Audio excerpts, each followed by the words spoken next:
Welcome back, everyone. I hope you had the chance to grab a little lunch. These rooms are for the innovation showcases here at Creative Tastebuds, and I'm going to show you what 3 of the 4 showcases is all about. The 4th you can do by yourself at home. But the first one, I don't know if you can hear the music, but it's in here with the Dutch artist Wang. And let's go and see what it is.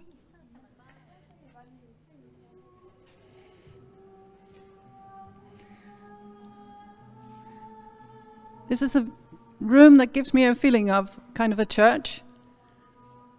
Hello, Phyllis. Hi. You're a Dutch artist. Could you just introduce yourself shortly? My name is Phyllis. I am based in Rotterdam, Netherlands, and I am a visual artist. And I focus a lot on art directions, on food-related issues. So what is this you're showing today? Well, this showcase has 2 parts. Can we go there? Sure, of course. First is the artwork in the house of Martha and Mary. And the second part is the confession.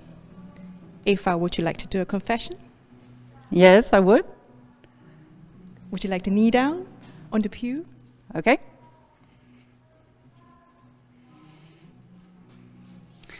There's a booklet here saying, in the house of Martha and Mary.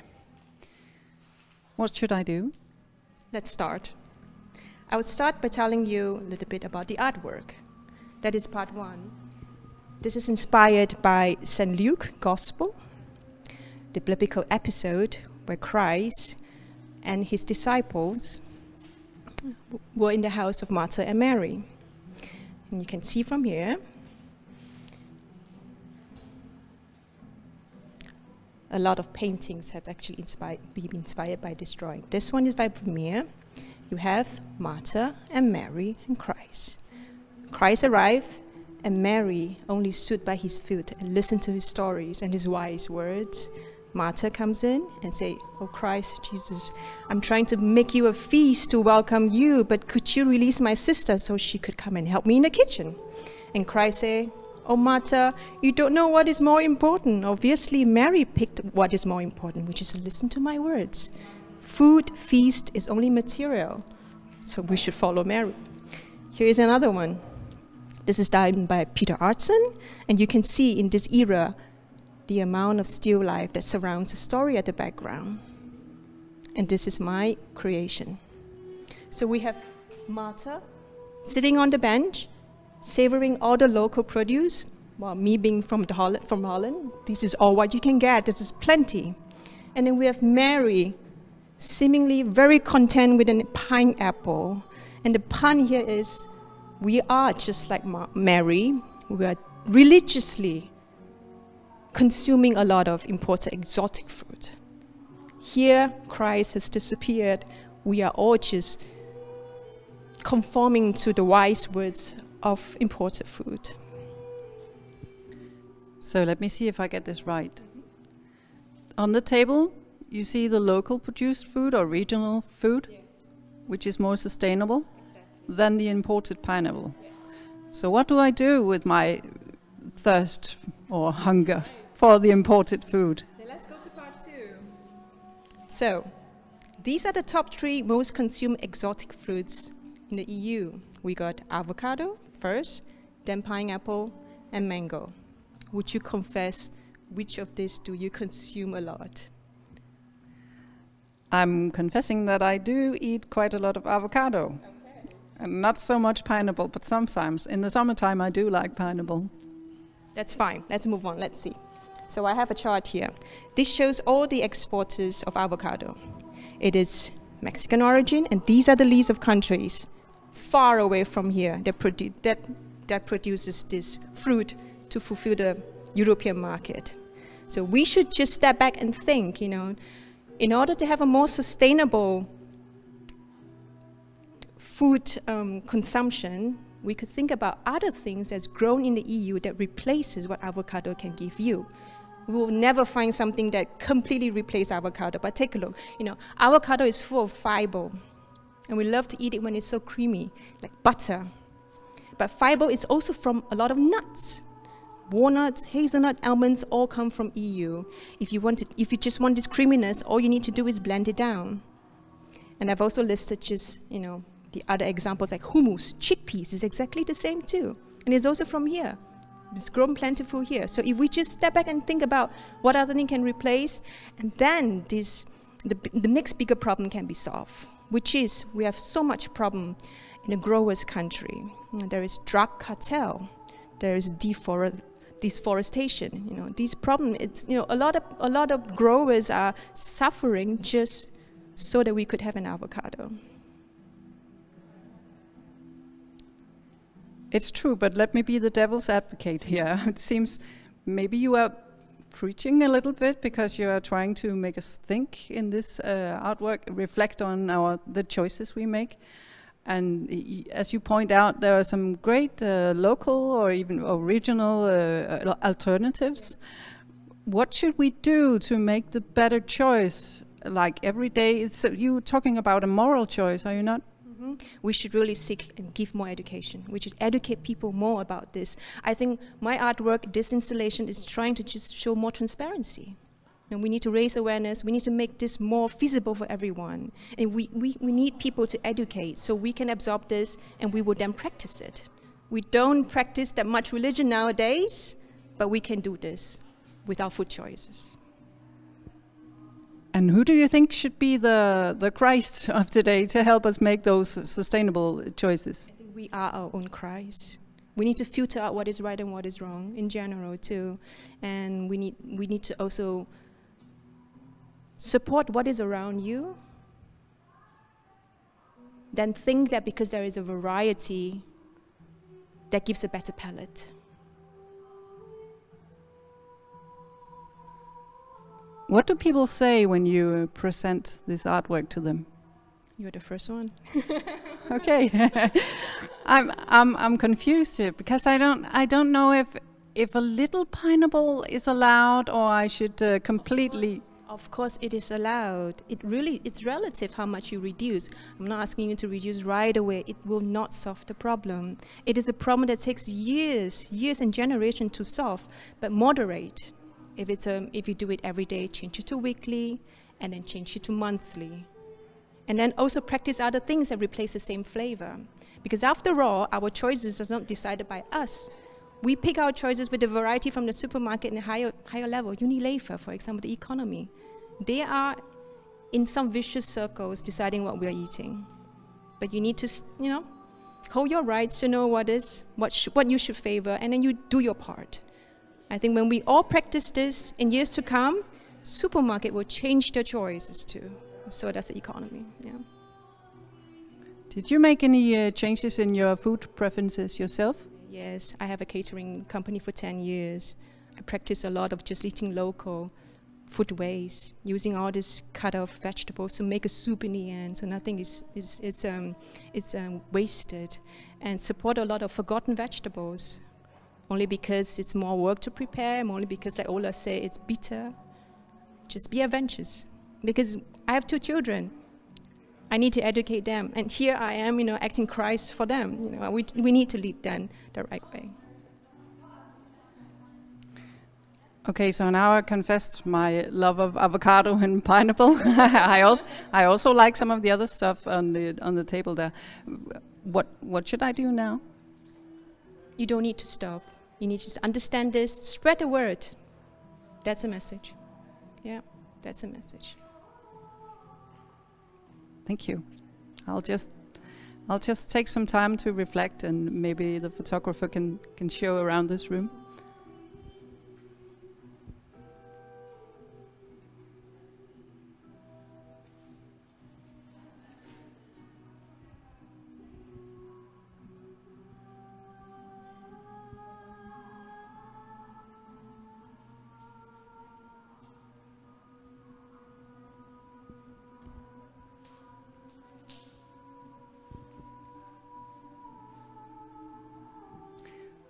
Thank you for this.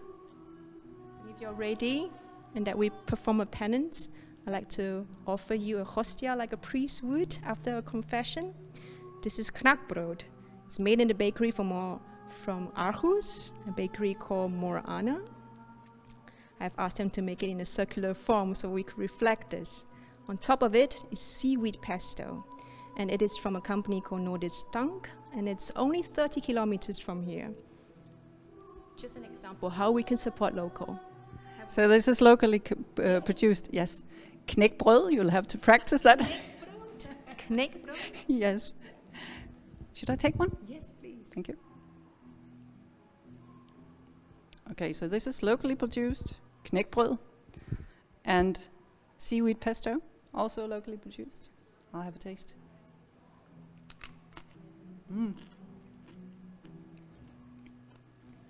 It's really crisp and bigger than the hostage you get at hostias, not hostages, that you get at church. But the seaweed is surprisingly mild. You almost don't taste any fishiness, isn't it?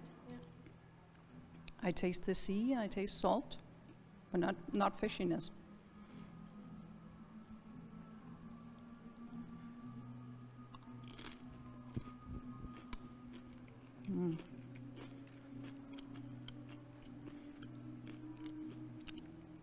This makes me feel good in a moral kind of way, but it also tastes very good in a hedonic way. Thank you, Phyllis, and sorry guys for talking with my food in my mouth. I'll just finish this and we'll go on. Thank you. Thank you for your participation.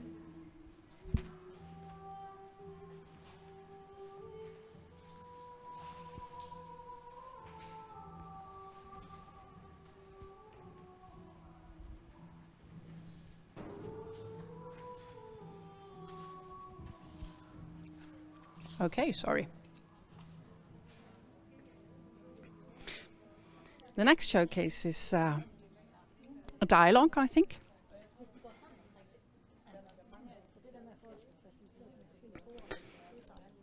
I hope we won't be interrupting too much, but this is Johanne Birn and Jane Dyrhauge Thomsen. They are consultants, and they are talking about something called From Food Waste to Food Happiness.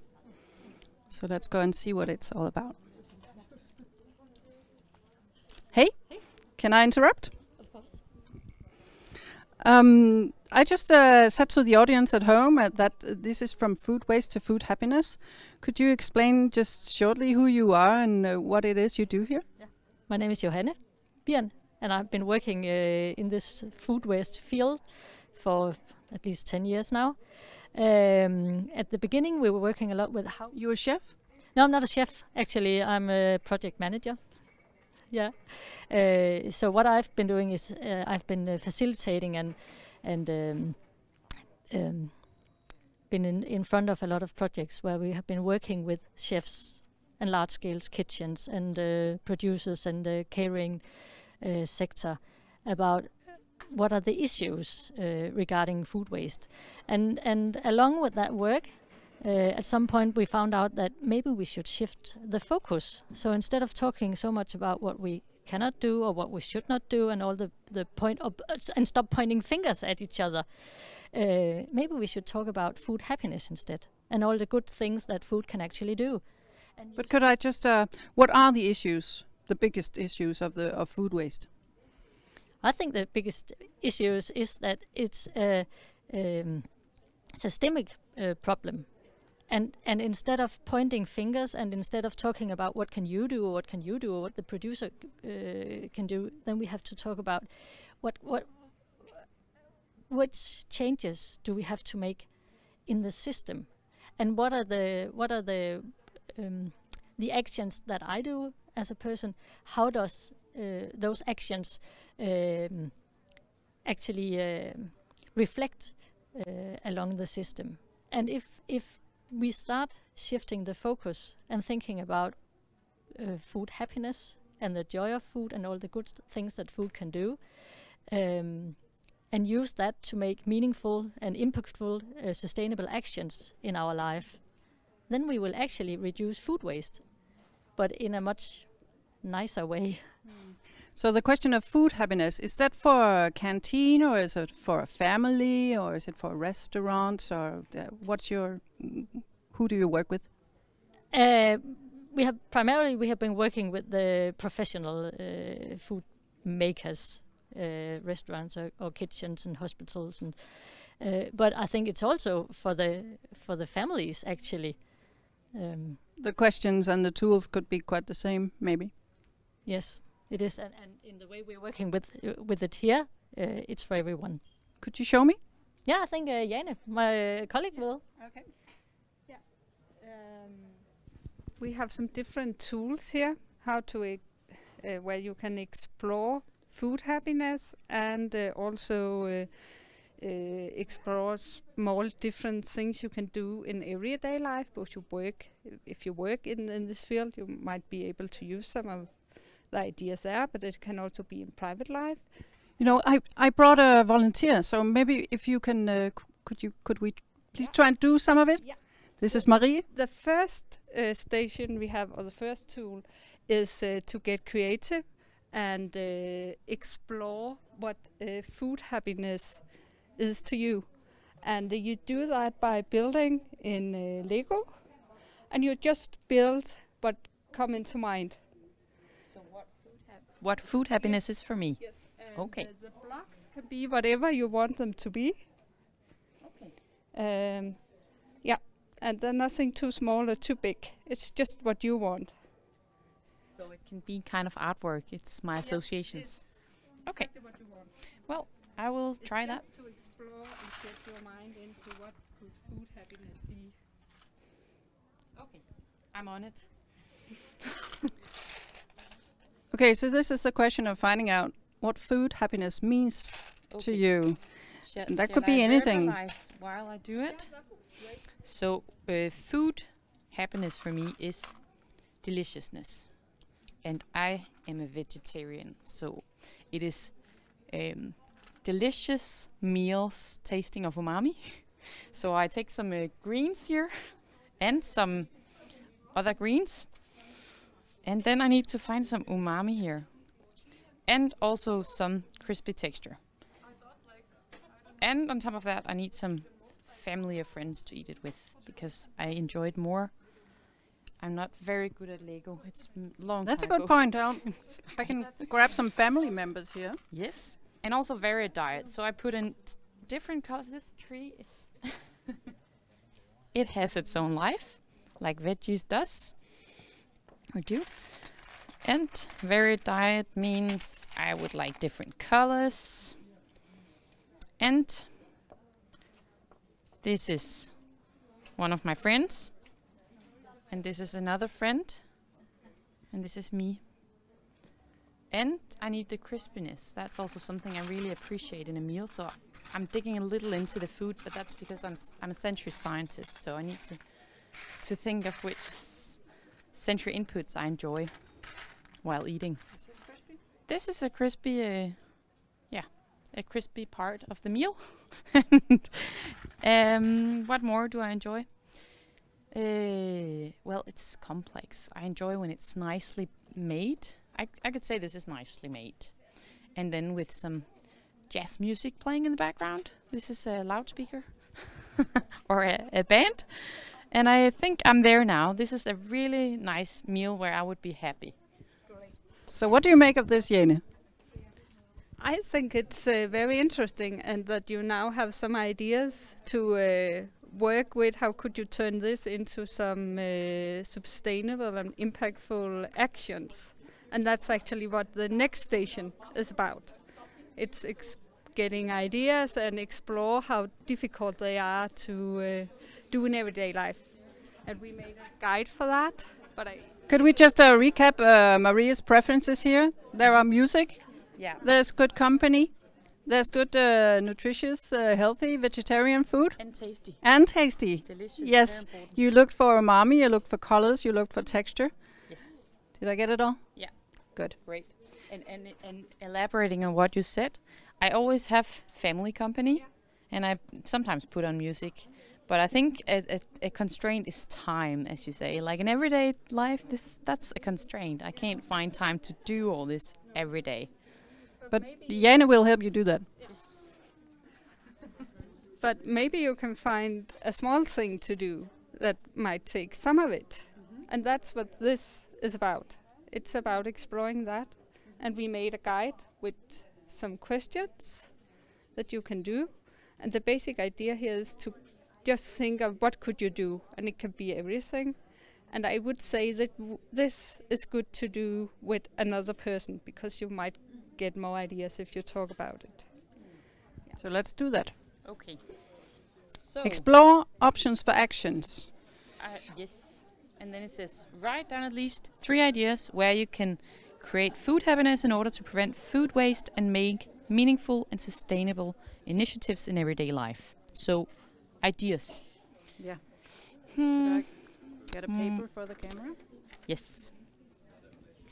Well, I think idea 1 is to get more time. How do you do that? So I have to think a little bit. Maybe you could start and say we'll just start doing it in the weekend when we have Yeah. time. That's a good idea. Plus, also, I get an idea inviting friends over for dinner. That's a way to get around it, because I find it very joyful to be with others. And if I make the food, it might be easy for them to just show up and eat it with me. So that could also be an idea. Yeah? Should you write it down? I write it. Invite friends. And what was the first? That was Weekends. And I think some of the things we learned in the morning, going for new ways to create sustainable foods that are tasteful, could be nice to dig into, to learn something, learn more on how to create tasteful meals. So learn, I write. Yeah. From courses or cookbooks or the video clips of this symposium, maybe? Yeah, and Taste for Life's website, of course. So many different ways. I think it's important to go for learning through many channels. Okay. The second part of this says rank each idea in relation to how difficult the idea is to implement in everyday life. Well, Okay, so I think number 1 in the weekends is quite easy, because weekends has more time. I have more time in the weekends, so that's easy. But invite friends requires some time, and it requires energy for having them over and make the meal work. So that's difficult, not very difficult, but it is a little difficult, and it requires more resources. It's not just easy. And the last one, learn to create tasteful meals. It also requires time to learn, but I'm interested in it, so in that sense, it's not so difficult. So but you should be motivated. Is that what you're saying? Yeah. Well, I am quite motivated as a Yeah. vegetarian, but I imagine it could be a challenge. Mm-hmm. But for me, it's relatively easy. I could say difficult because sometimes it's difficult to find the time to do it. Yeah. Okay. Hmm? So there's 1 easy and 2 difficult. Mm-hmm. The number 3 says describe the idea that's easiest to implement more in depth. What do you mean by that? Just explain what could you actually do. Yeah. So I guess it's concrete ideas. So I can go home and do it tomorrow. Yeah. Do it in the weekends. So to do it in the weekends, I start cooking maybe at 5 o'clock normally. And I would maybe start 4 then. Because then I could elaborate on having friends over. They could come earlier to have a glass of wine, and I could... But do you have time for that? I will do it in between taking care of my child. But I could. I mean, Do you dare to bring your child to the kitchen? she's always with me. So that's the challenge with time constraints, because that makes everything take so much more time. So she's not so old. That's why. But it could happen that I could have friends over, and they could help, and my daughter would join as well. But it makes it more complicated. Okay. Yes, so on the weekends, I would invite friends over to help me create the meals, and I would also explore more foods I could make and work more on creating more interesting textures and tastes and make it more from the bottom, like take the raw materials and work on that. I just got an idea. Maybe your friends could bring the food, and then That's a good idea. you could cook it.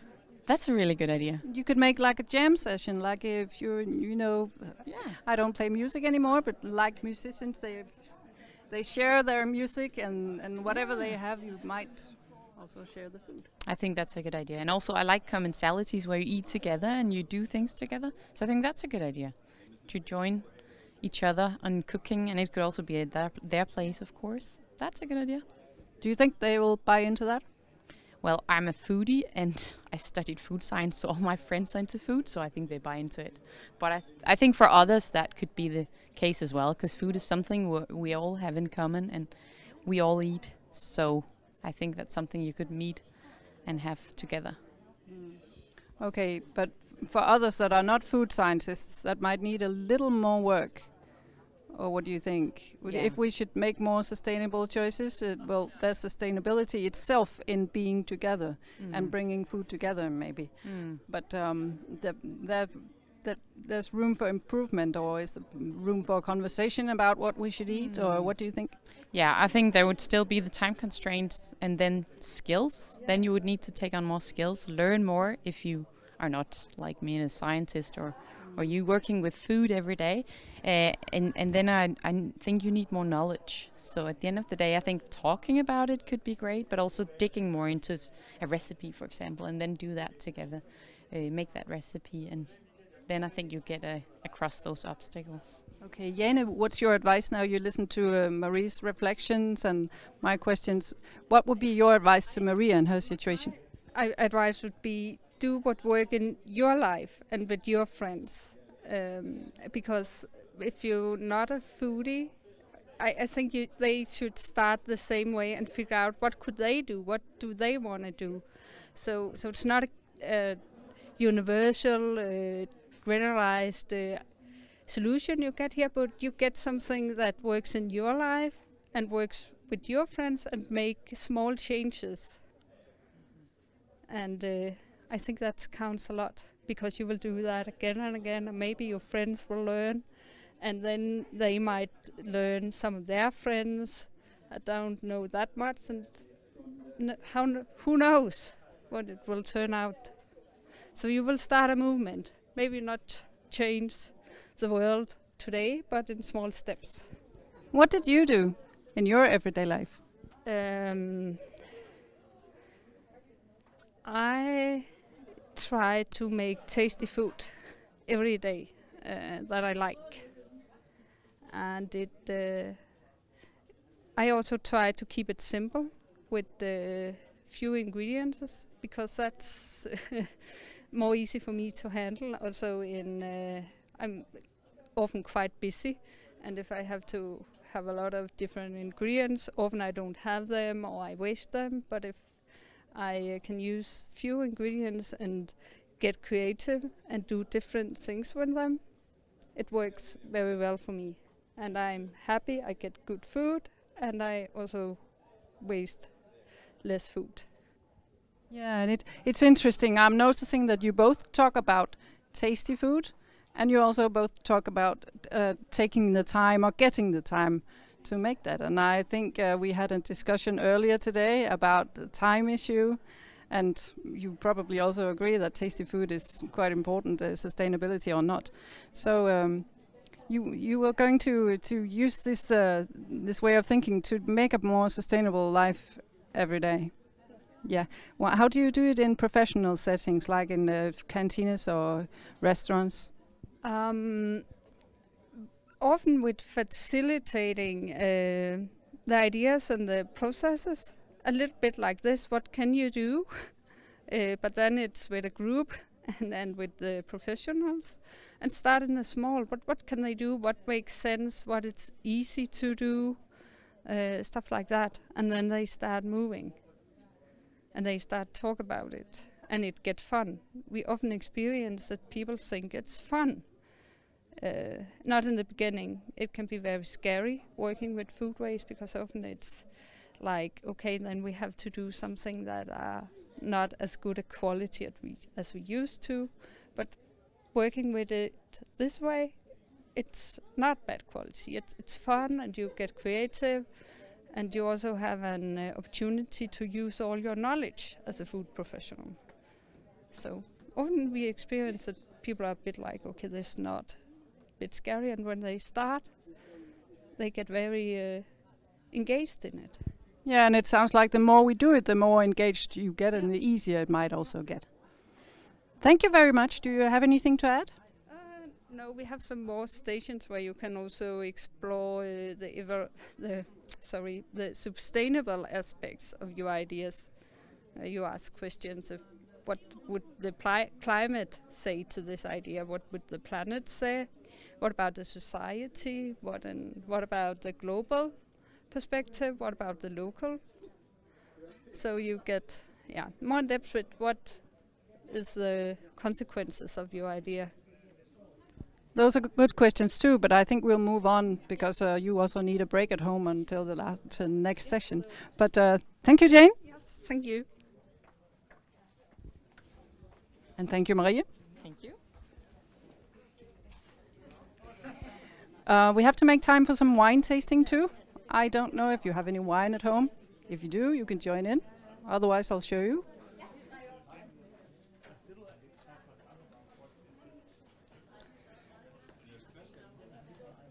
This is Janice Wang's showcase. I'll just try and catch her. I think she's over there. Come with me, please.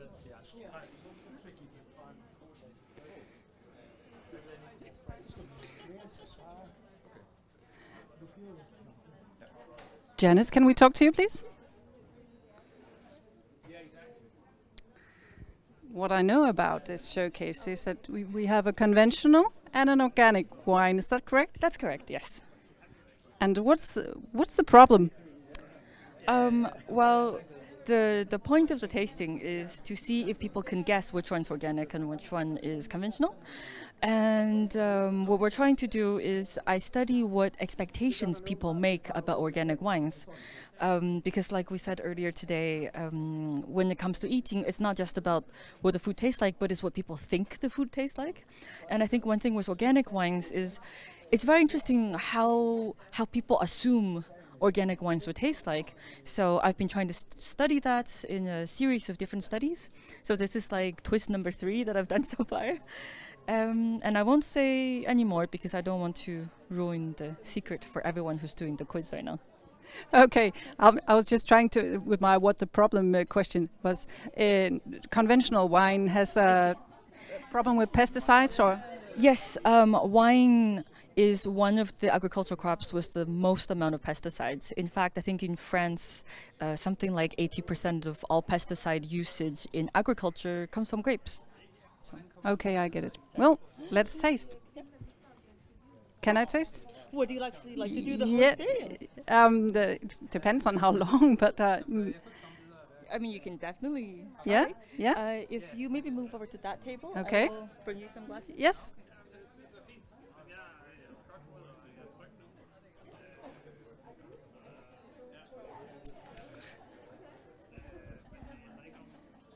So one of Janice's questions is, does consumers have higher expectations if the wine is organic? And I can say for myself, I definitely do. I maybe also have an idea that they might not really taste that differently, but let's try it out.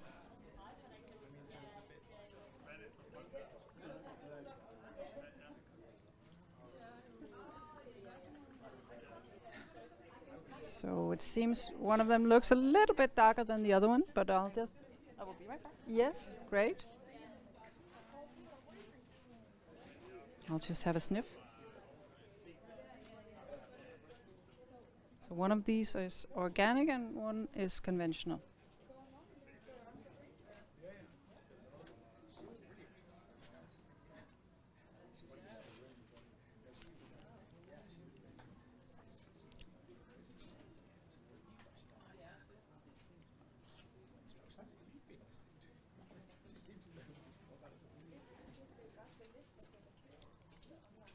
I don't usually drink much red wine, so I'm not really good at this.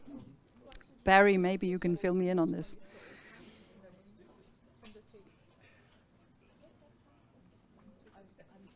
Well, it seems to me there's a slight difference, but if I catch Janice, I'll ask her about it. Janice?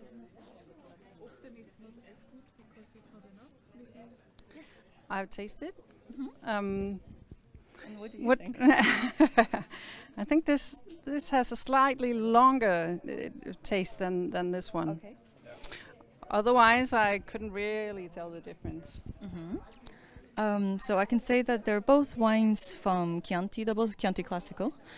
I picked wines from the same region and the same vintage.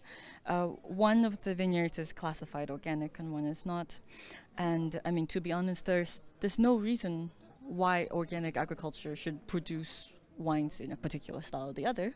But what I'm trying to uncover here is what assumptions people make, because people do make assumptions. And in my previous studies, also with the Danish consumer base, I have found people make certain assumptions.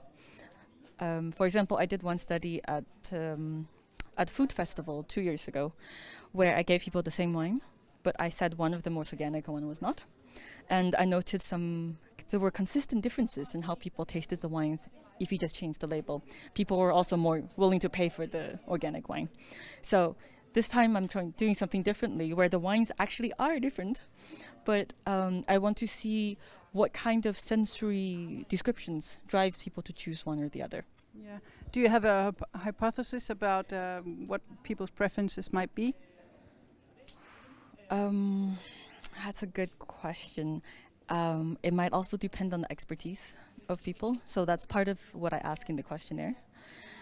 There is, some people think that, organic wines will taste more earthy and less fruity. It's one of the hypotheses I want to see whether it's true. But of course, there's no rational answer for why that is. So again, I'm looking at expectations. And also I'm curious if people's willingness to pay would change once they find out which one is actually organic. Is organic wine more expensive than conventional wine? Yes, it's more expensive because you are not using agrochemical pesticides, which means it's more expensive. But wine lovers may be ready to pay that higher price, won't they? Yes, it depends. So it really depends on the style of wine and the consumers. Actually, we're just about to publish one paper on this. And something that's very interesting in Denmark is that wines are quite expensive in Denmark. So there's already a price premium in terms of wine. So then a lot of consumers are less likely to pay an extra premium on top of the organic certification. So it a bit depends on the consumer base. Whereas other studies from New Zealand, Germany, France, Italy, they show that people are more willing to pay for organic wines. But then the wine prices are much, much lower to start with. So then maybe that slight price increase wouldn't be as much of a hurdle. I see. And when will you finish the study so that we can maybe get the results? So the study I just mentioned, we're actually in second round of review. So that might be published soon, hopefully. And I'm not sure yet about the study here. I would actually really much like to publish it as a follow-up. Okay, we'll put a link on the website when it's ready. Fantastic. Thank you, Janice. Thank you very much. Share your thoughts on this on the chat. It would be interesting to know if you were willing to pay more for organic wine or other organic products compared to conventional ones. I'll just need to tell you one more thing and then we're finished. It's in here. And I'm not going to show you because you can do this yourself. In here is a virtual showcase called Autodineur, and it runs every 15 minutes. You can just make it here at 1:45 or at 2 p.m. You can click on the Dialogue and Showcases button to go in there and check it out. And otherwise, I'll be back for we will all be back for the main session at 2 o'clock. See you.